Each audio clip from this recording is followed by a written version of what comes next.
La Asamblea Legislativa tendrá un periodo extraordinario de sesiones, así lo informó el presidente del órgano local. Señaló que existe un consenso entre las fuerzas políticas representadas en la Asamblea para concretar esta propuesta. Dijo que con este periodo extraordinario de sesiones se buscará desahogar la agenda legislativa en temas que son vitales para la ciudad. Para ello se revisarán las propuestas de los grupos parlamentarios y se dará prioridad a los temas trascendentales. Diputados locales ya preparan una iniciativa de ley para que la administración local brinde una serie de apoyos a las mujeres embarazadas. La medida contempla la creación de una red de apoyo a mujeres, desde la cual se instrumentarán diversas políticas públicas, coordinando tanto a instancias públicas como privadas.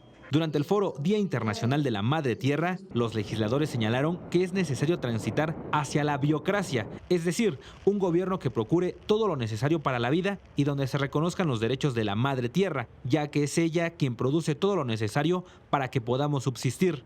También señalaron que debido a que la Ciudad de México sufre un grave problema de desabasto de agua, es necesario impulsar una nueva cultura de cuidado y preservación del líquido. Edwin Hernández, 21 Noticias.